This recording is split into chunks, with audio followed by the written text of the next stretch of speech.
Bismillahirrahmanirrahim. Assalamualaikum warahmatullahi wabarakatuh. Alhamdulillahilladzi arsala rasulahu bil huda wa dinil haqq liyudhidahu 'alad dini wa kafa billahi syahida. Ashhadu an la ilaha illallah wahdahu la syarika lah wa ashhadu anna Muhammadan abduhu wa rasuluh sallallahu alaihi wasallam la nabiyya ba'da amma ba'du. Hamdan wa syukran lillah. Puji dan syukur selalu kita ucapkan kehadirat Allah Subhanahu wa taala. Alhamdulillahi rabbil alamin. Dengan berkat izin dan rahmat Allah Subhanahu wa taala, sampai malam ini kita masih diberikan kesehatan, masih kita diberikan umur panjang, dan kita masih diberikan keistiqomahan hati untuk menjalankan ibadah sekaligus mendengarkan kajian-kajian agama yang insya Allah memberikan ilmu pengetahuan kepada kita untuk menuju kampung kita yang abadi di akhirat. Di siko awak sewantanya bu, ndak lama doh menjelang awak meninggal. Bara lamonyo di akhirat tuh sangat lama. Kenal dong kiamat yang begini dah. Selawat dan salam kepada Nabi besar Muhammad sallallahu alaihi wasallam. Allahumma salli ala Muhammad wa ala ali Muhammad. Bapak Ibu pengurus mushola Kuba yang sama kita hormati, Bapak Ibu tokoh masyarakat, Bapak Ibu jamaah, tokoh agama, hadirin kaum muslimin rahimakumullah. Jadi untuk duduk di majelis ilmu itu memang sedikit orang, dan itu orang-orang pilihan. Ilmu itu banyak, tapi yang duduk di majelis ilmu itu, itu sumber ilmu banyak. Di televisi ada, radio ada, di YouTube banyak, itu banyak beredar sekarang. TikTok ada, Instagram ada, Facebook ada, WA ada. Sumber ilmu banyak. Itu ilmu. Tapi yang duduk di majelis ilmu, melangkahkan kaki ke majelis ilmu, itu orang-orang pilihan yang bisa. Tidak sama. Oh, kita mendapat ilmu di YouTube, materinya sama, yang menyampaikan sama, terus awak langsung mendengar ke masjid atau ke musola, itu berbeda nilai. Hadis yang diriwayatkan oleh Imam Bukhari, Imam Muslim, pertama, man salaka tariqan yaltamisu fihi, siapa yang berjalan menuju majlis ilmu, masjid ataupun musalla atau majlis-majlis taklim lainnya. Kan ada majlis taklim tuh di Jamiatul Badah, kan ada majlis taklim tuh. Apa kata Rasul? Sahalallahu lahu tariqan ilal jannah. Allah akan membentangkan jalan baginya menuju surga. Kan tak sama di YouTube tuh. Beda. Tidak sama di sumber-sumber lainnya. Yang kedua, hadis yang sahih juga, man kharaja, siapa yang keluar dari rumahnya menuju majlis ilmu, menambah ilmu pengetahuan, lai pai duduk saja deh. Ndak ada yang dapat sialah, ada pai duduk aja. Taktubul hasanah, satu langkah kaki yang dilangkahkannya itu dicatat sebagai amal kebaikan di sisi Allah dan diangkat derajatnya. Wa tahutul, dan satu langkahnya lagi dihapus kesalahan dan dosanya oleh Allah, hatta yarji', sampai dia kembali pulang. Kan luar biasa itu tidak sama. Ndak sama duduk di muka TV doh. Jadi beruntunglah orang-orang kita-kita yang istiqomah, yang duduk di majelis ilmu. Kemudian yang ketiga, ada kewajiban yang terabaikan. Kalau sholat kan wajib doh, Bu ya, sholat kan wajib. Menuntut ilmu itu hukumnya wajib. Banyak hadis, ada utlubul ilmu, ada talabul ilmu. Tuntutlah ilmu, carilah ilmu. Talabul ilmu ala kulli muslim, utlubul ilmu ilal lahdi minal mahdi. Kewajiban mencari ilmu itu wajib bagi laki-laki dan perempuan. Ternyata ilmu itu wajib dicari, dituntui. Kalau bahasa kampuang dulu dituntui namanya itu. Pai kama, pai manuntui, ke rumah guru. Gitu. Ini kadang-kadang yang terabaikan. Jadi oleh sebab itu mudah-mudahan Bapak Ibu kita selalu istiqomah. Itu yang perlu, istiqomah. Istiqomah itu bare banyak tantangan, banyak halangan, adu-adu saya nang kamu ambil. Ikolah, inilah, itulah, litaklah, dan macam-macam saja. Kalau mampu awak menghadapi rintangan itu, pai awak ke majelis ilmu, maka kita adalah muflihun, orang-orang yang beruntung. Jadi mudah-mudahan kita bahagian dari orang-orang yang beruntung di sisi Allah Subhanahu wa taala hendaknya. Karena memang isi surga itu tidaklah banyak dah, Bu. Tidaklah banyak dah. Baik, Bapak Ibu hadirin kaum muslimin rahimakumullah. Sekarang kita terutama di Sumatera Barat masih aman-aman dalam situasi dan kondisi kealaman. Ada saudara kita yang di daerah lain, di Cianjur contohnya, itu kena gampo, musibah. Awak dulu lamaran suan loh 2009, sabalunnya 2004 ya Pak ya. 2004, 2009, yang kadangnya kan 2009 tuh lamaran suan awak koyaknya. Betapa dahsyatnya. Kama saja awak akan lari, itu musibah itu selalu ada. Paya awak kata Pilawi, siap-siap tsunami. Paya ke gunung, siap-siap jo longsor. Paya kata Banda, siap-siap jo banjir. Oh di tengah-tengah awak terletak, siap-siap jo kampo. Dan selalu ada. Ini coba kita kupas dan kita tinjau bagaimana sebenarnya musibah dan bencana itu. Apakah datang sendiri tanpa ada sebab, atau memang itulah alam ko bumi ko lagae? Ada juga mengecian bagi alam tak bersahabat lagi. Dan banyak pendapat-pendapat yang muncul. Biarkanlah pendapat itu beredar. Mungkin tinjauan ilmu mereka sampai di sana. Kita coba tinjau dalam kacamata agama. Dasarnya adalah Al-Quran. Al-Quran tentu firman Allah, perkataan yang menjadikan dan yang membuat alam ini. Gitu. Jadi harus merujuk ke situ. Yang pertama sekali dalam Al-Quran surah Al-Hadid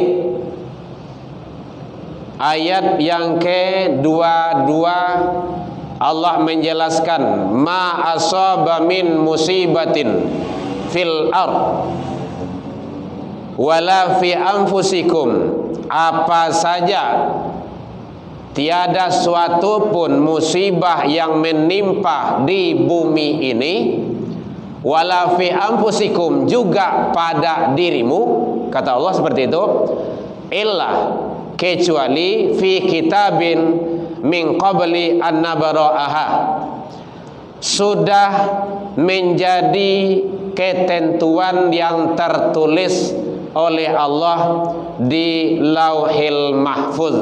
berarti itu adalah sudah sunnatullah. Inna dzalika 'alallah yasira. Sesungguhnya yang demikian itu sangat mudah bagi Allah. Jangankan tsunami, jangankan gampo, menjadikan alam ini juga mudah bagi Allah. Dan nanti Allah akan menghancurkan. Alam kok bukan alam bumi saja, planet itu banyak. Yang nyato-nyato saja, yang nampak saja dalam ilmu yang kita ketahui kan 9 ya Ustaz ya. Dan itu banyak lagi, ratusan, ribuan, jutaan, miliaran. Itu planet-planet yang ada di jagat raya ini. Untuk jelasnya itu dalam ilmu fisika itu dibungkai itu. Dan semua bergerak, berputar sudah mengikuti sunnatullah. Ma khalaqta hadza batilah. Tidak ada sesuatu pun yang terjadi itu kecuali dengan yang sia-sia. Itu yang pertama. Yang kedua, dijelaskan oleh Allah Subhanahu wa taala, ini kaitan antara musibah, apakah gempa bumi, tsunami, banjir besar, gunung meletus, kabut asap, angin puting beliung, apalah namanya, terserahlah, kan banyak nama itu. Nama-nama itu kan bermacam-macam, bisa saja. Yang kedua, kita lihat bahwa ada kaitannya antara peristiwa-peristiwa musibah, bencana ataupun azab namanya yang terjadi itu dengan perbuatan manusia.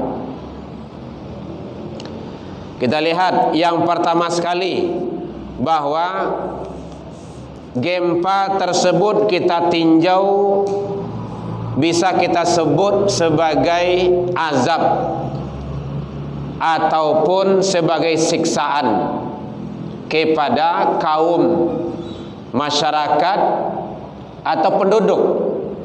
Jadi kalau ada musibah yang datang, itu bermuhasabah diri ya, seharusnya itu manusia harus bermuhasabah diri. Sebabnya satu, penyebab musibah itu datang karena manusia kurang bersyukur atas nikmat dan karunia yang telah diberikan Allah. Indonesia merdeka, subur, makmur, jaya. Bahkan di negeri Hawa kok ada mengecian tungkik di campaan tumbuh aja, itulah batang ubi. Dete batunya tumbuh aja, begitu makmur dan suburnya.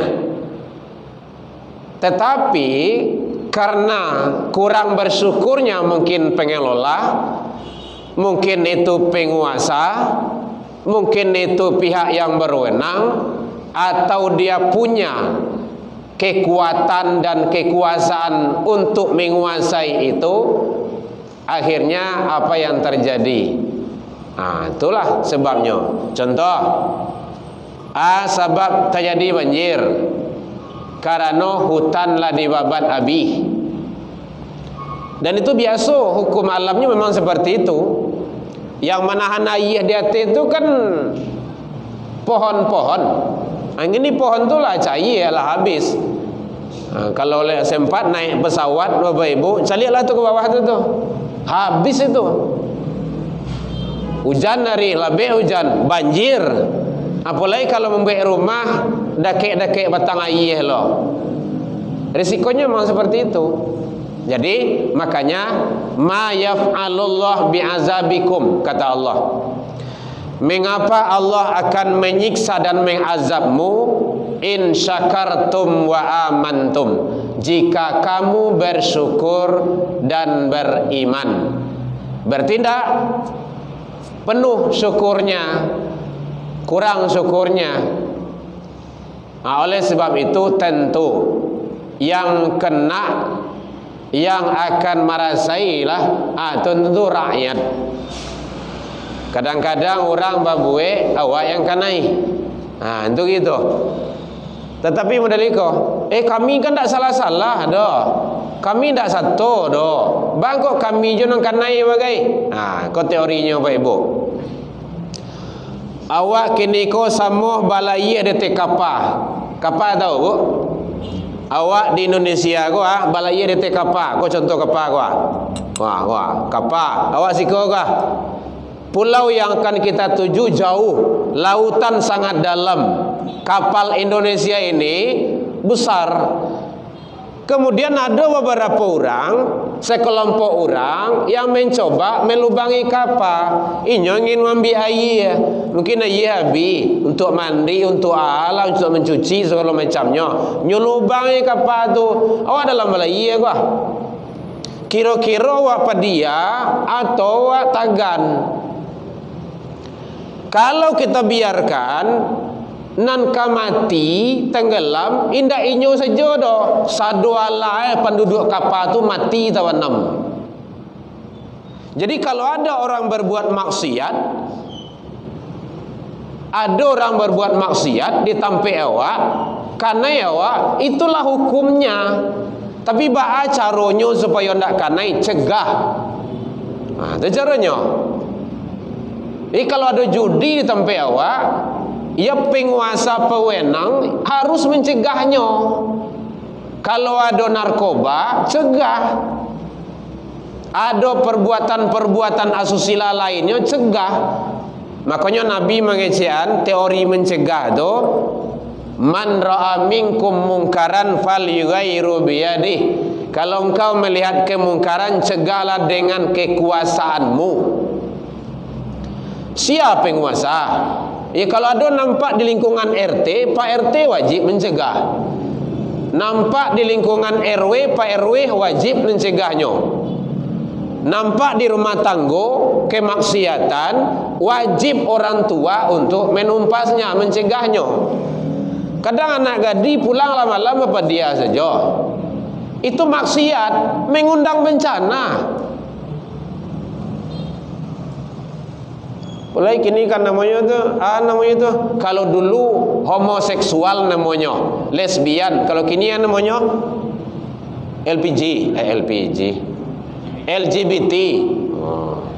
Kan nama tu tukar-tukar tu. Itu zaman lah dicegah di Allah, lah diperingatkan dari zaman Nabi Lut. Sunnatullahnya laki-laki itu perempuan. Bukan perempuan sama perempuan, laki-laki sama laki-laki. Ndak, tapi laki-laki perempuan. Ndak namuah.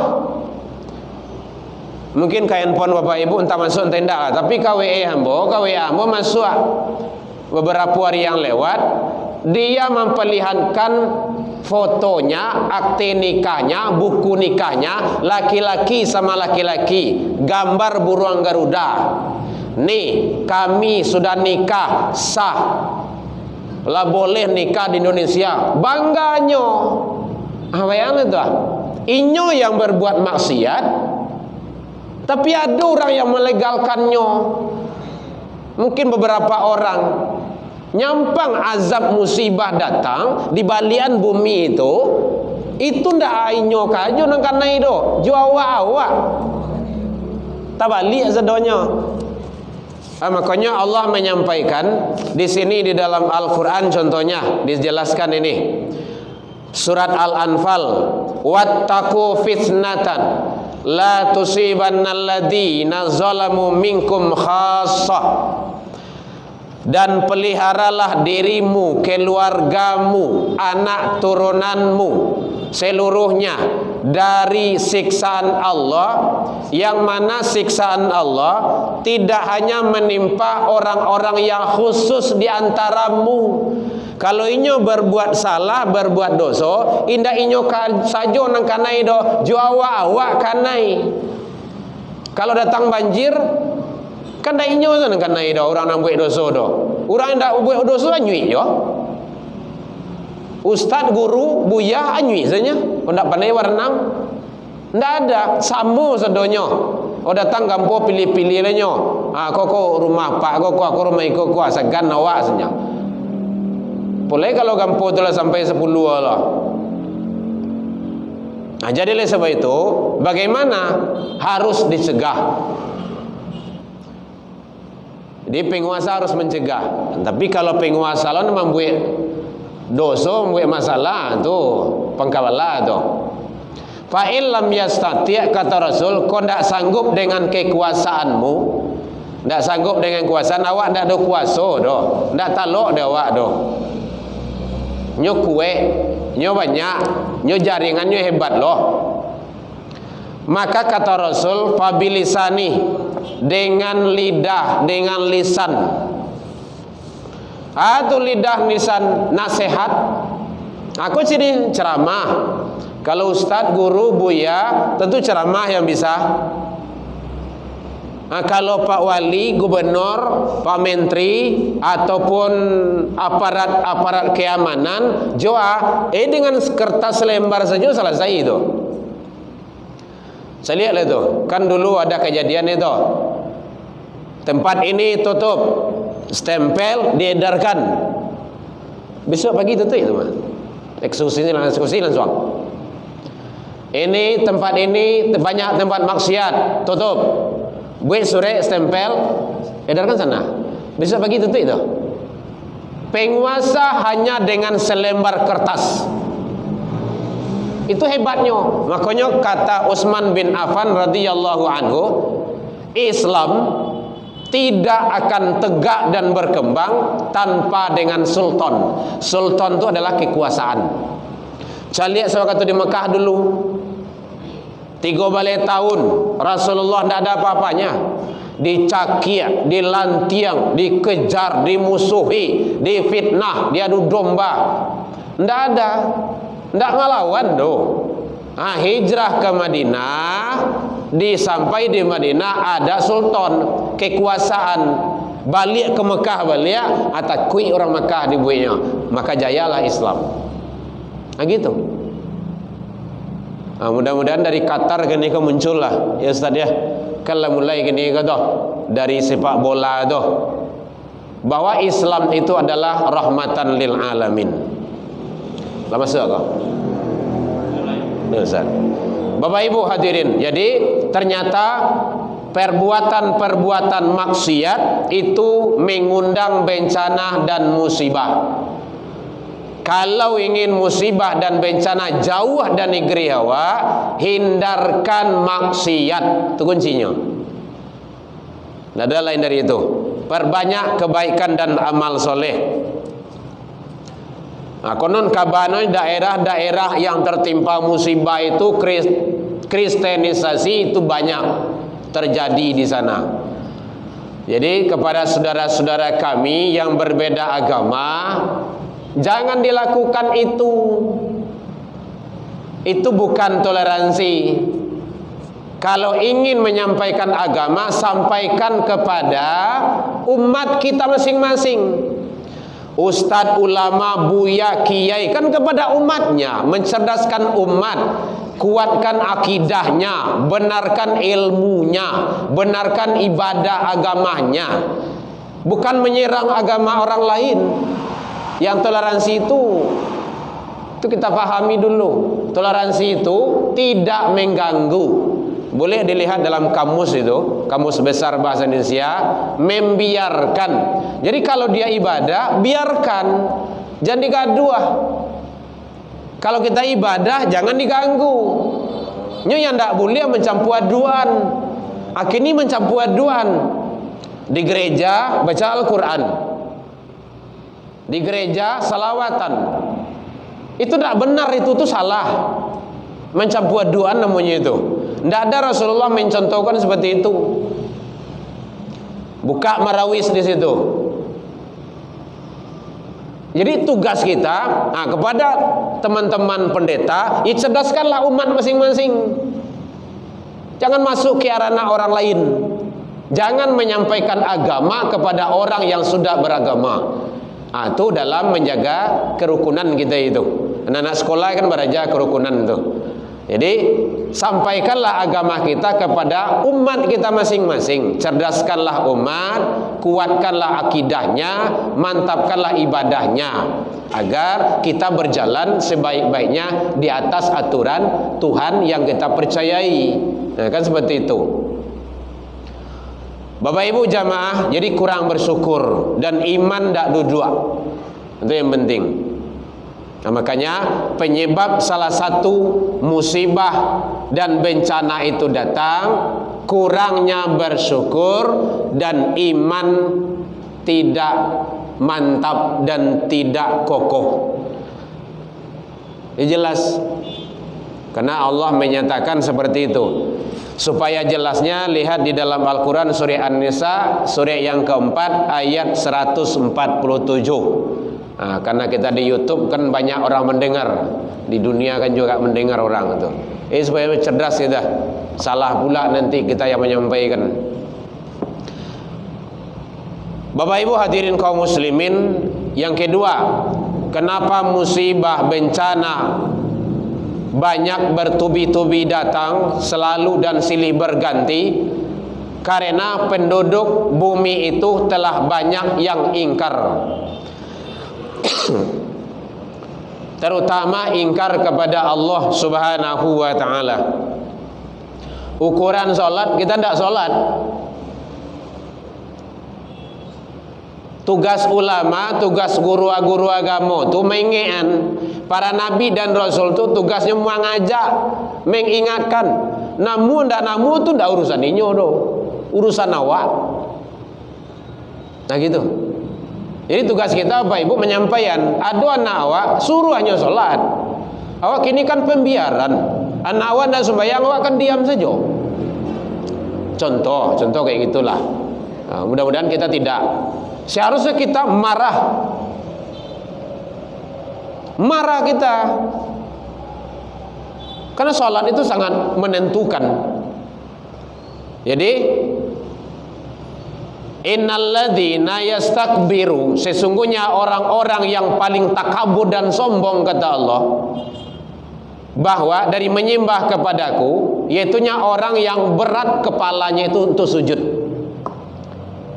Satu. Yang kedua, yang diakui sebagai umat Nabi Muhammad, pengikut Nabi Muhammad, silakan lihat dalam Al-Quran surah Al-Fat ayat 29. Muhammadur Rasulullah, Muhammad itu Rasulullah, walladzina ma'ahu, orang-orang yang bersamanya. Satu, asyidda 'alal kufar, dia sikap keras terhadap kekufuran. Ruhama ubainahum, berkasih sayang sesama manusia. Tarahum ruk'an sujada. Jadi itu, kamu lihat mereka itu rukuk dan sujud. Jadi umat Nabi Muhammad tuh, umat Islam, wajib hukumnya rukuk dan sujud, salat. Kalau tidak salat, bukan umat Islam. Nah, ke situ larinya. Jadi jangan ngaku-ngaku Islam kalau tidak salat. Tidak usah. Karena Rasulullah tidak mengakui itu.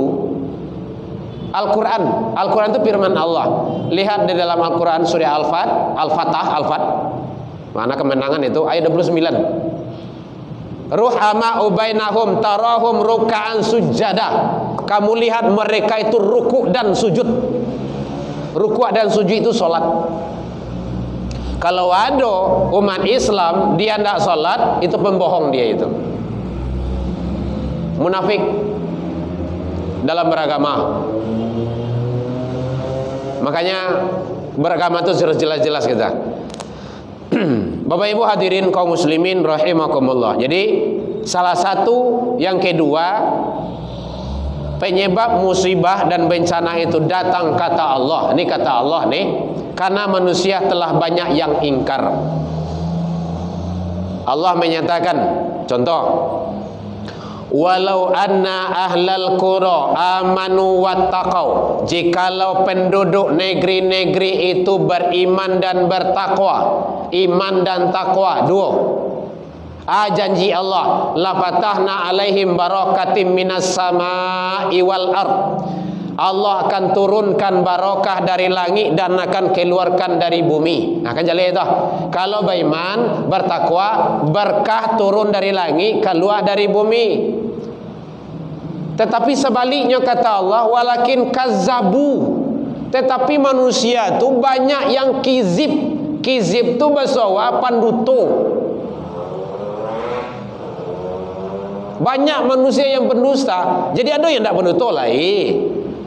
Banyak juga yang tak pendusta. Tapi kebanyakan manusia itu mendustakan ayat-ayatku. Apa kata Allah lanjutannya? Fa akhasnahum bima kanu yakzibun. Maka kami siksa mereka itu disebabkan perbuatan mereka itu sendiri. Jaleh.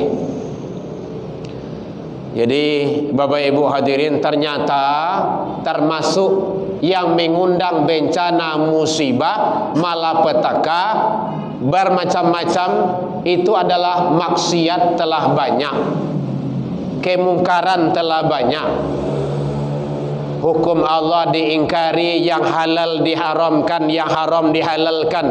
Orang bana dianggap panduto, orang panduto disanjung-sanjung. Akhir zaman kan seperti itu. Lah jale panduto gadang nyo atu disanjung-sanjung tu. Oh dia elok nyo bana tu mah. Orang-orang baik didustakan. Dan itu kata Allah, kata Rasul. Ini hadis yang diriwayatkan, banyak periwayatnya ini. Ibnu Majah, Imam Ahmad, Imam Malik, Abu Hurairah, Anas bin Malik. Ini hadis sahih di dalam Jami' hadis yang ke 3650. Apa kata Rasul? Sayati 'alan nas, nanti akan datang kepada manusia di akhir zaman, yusaddiqu fihal kazib wa yukadzibu fihal shadiq.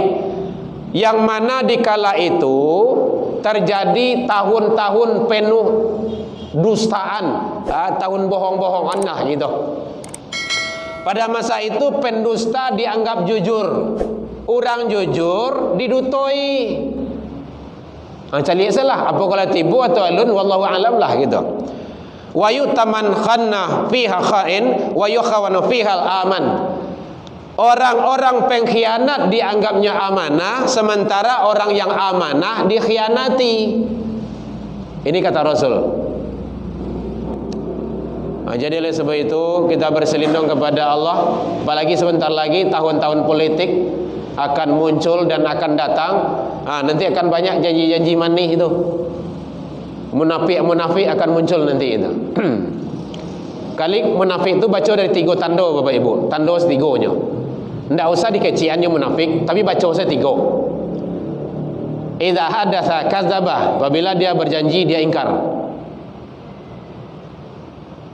Wa iza wa'ada akhlafa, apabila dia berbicara dia bohong, apabila dia berjanji dia ingkar. Wa idza tumina khana, apabila dia diberi amanah dia khianat. Kalau ada nanti go tu dia munafik. Kalau enggak. Nah, gitu caranya. Makanya kalau diminangkan orang munafik tu anggu anggak geliang amuah. Unjuk dan ndak babarikan. Tunjuk lurui kalengkiang bakai, papek di luar cuang di dalam. Manuok kawan saya yang menguntiang dalam lipatan. Di mungku awaknya iyo, nyu anggu-angguan awak lama. Oh seroh wana ndak tangguang doh. Di belakang awaknya tikam. Agamu awaknya hancurkan, nyoporak-porandakan. Hati-hati itu, apalagi munafik dalam agama. Nanti kan banyak itu, pakai peci, pakai jilbab, dia masuk masjid, masuk majelis taklim, ngasih hadiah ini, baju ini, pilih ya. Ya kan ada nanti itu. Penting bagi kita. Bapak Ibu hadirin, jadi yang kedua, bahwa penyebab musibah bencana itu datang kata Allah. Yang kedua ini dalam Al-Quran surah Al-Isra atau Bani Israel, surah ke-7 ayat 58. Ini Allah yang bagi informasi kepada kita. Makanya Al-Quran penting bagi kita.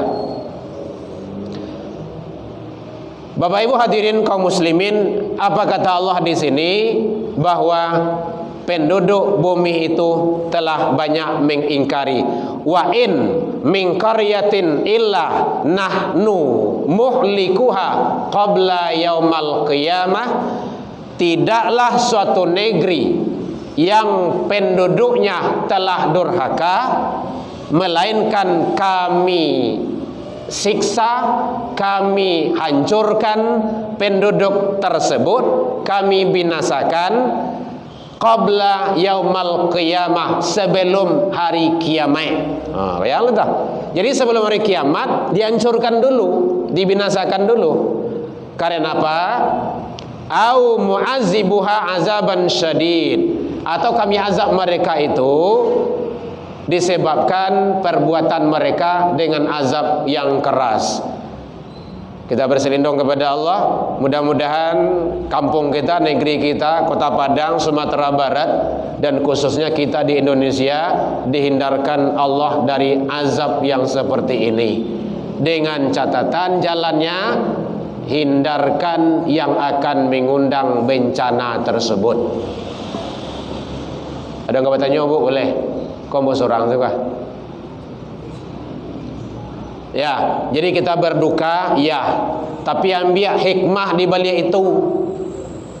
Itu caranya. Konon kabarnya informasi yang sampai kepada kita itu LGBT sudah 1000 lebih di sana.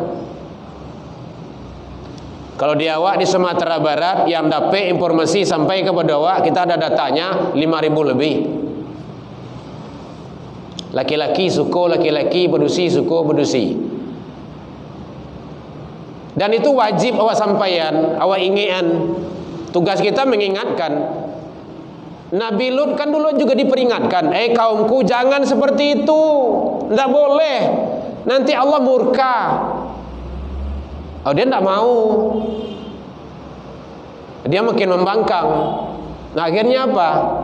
Adibalian, diangkek bumi itu dah, bantu membuat martabak Mesir. Calik salah orang buat martabak Mesir. Kalau di blender bumi itu. Tidak ada orang-orang yang berbuat maksiat, tidak ada yang beres hidupnya. Lihat Qarun, lihat Fir'aun, tengok saja. Jangan kita bangga-bangga dengan bermegah-megahan dengan yang dititipkan Allah. Tidak ada gunanya itu kalau tidak membawa ketaatan kepada Allah Subhanahu wa ta'ala. Yang ketiga, lama lagi Ustaz? Berapa kita? 6 menit lagi. Yang ketiga, penyebab musibah dan bencana itu datang karena manusia telah banyak berbuat zalim. Tadi satu, kurang bersyukur, iman tak mantap. Maka tingkian syukur awak, mantapkan iman. Dan kedua, lah banyak yang ingkar. Jangan ingkar lagi. Aturan Allah jangan dilanggar. Ukuran solat, ukuran ngaji awak, ukuran awak wirid. Masuk awak katu azan, dah ada cerita. Tak ada orang datang kamari ustaz azan. Kita cuma azan. Tak ada untung ruginya. Bagi kita tidak ada. Mudah-mudahan amal soleh sajalah gitu kan. Bagi yang melaksanakan, bagi Allah juga tidak ada untung ruginya. Lai durhaka seluruh penduduk negeri ini, Allah tetap akbar kok. Tidak ada untung ruginya bagi Allah. Yang ketiga, manusia telah banyak berbuat zalim. Baik zalim terhadap diri, zalim terhadap orang lain, apalagi kezaliman kepada Allah. Berat itu. Zalim terhadap diri, sesuatu hal yang di luar kapasitas kita jangan dilakukan. Banyak itu. Jangan menyiksa diri, jangan menganiaya diri, dan lain segala macamnya lah. Kalau laki-laki mungkin jangan merokok. Rokok itu, rokok itu termasuk menzalimi diri. Mungkin ada yang tidak suka gitu kan. Nah, karena penting juga disampaikan, wala tuzlamu anfusakum, itu kata Allah. Janganlah kamu menzalimi dirimu sendiri. Itu zalim terhadap diri itu. Kurang makan awak. Zalim terhadap orang lain, zalim terhadap tetangga. Apalagi awak tinggal di komplek. Karena kita tidak bisa hidup sendirian. Ini dalam Al-Quran surah Al-Hajj, surah yang ke-22 ayat 45. Allah menyampaikan, faka'ayyam min qaryatin ahlaknaha Berapa banyak kota-kota yang telah kami luluh lantakkan, kami binasakan, kami hancurkan penduduknya, kata Allah, wahia zalimatun, yang mana penduduknya itu telah banyak berbuat zalim. Jadi ternyata perbuatan zalim mengundang bencana dan musibah. Bisa saja virus corona datangnya gara-gara orang berbuat zalim. Karena awak yang tak tahu menau, kena hijau. Nah gitu. Makanya penting bagi kita, wala talbisul haqa bil batil wa taktumul haqa. Janganlah kamu sembunyikan yang benar itu. Jadi kalau awak tahu junambana sampaian, supaya di akhirat besok awak tidak bermasalah. Herman Tanjung, kamu tahu tentang itu kok tidak sampaian? Nah, kini kalau sampaian tu lah sampaian lagi sawa. Tanya oleh kai sawa. Ma bukti saya lihat di YouTube sawa. Nah, gitu kan. Di Musala Kuba kami ada 10 orang. 10 orang kah? Nah, kata. Anak ketek seorang tu ini 10 ibu ya. Ampun nak betong lah. Takut-takut saja. Ini menjadi saksi kita nanti. Allah sampai Allah. Kan Allah tu. Awak lapeh. Tidak ada masalah lagi dah. Tapi kalau tidak disampaikan, awak masalah. Kamu tahu dengan Al-Quran, tahu itu, kamu tidak nyampaikan kepada umat, ya kena. Kena ya awak. Nyelantung awak di malaikat itu. Itu tidak terkahar awak dah.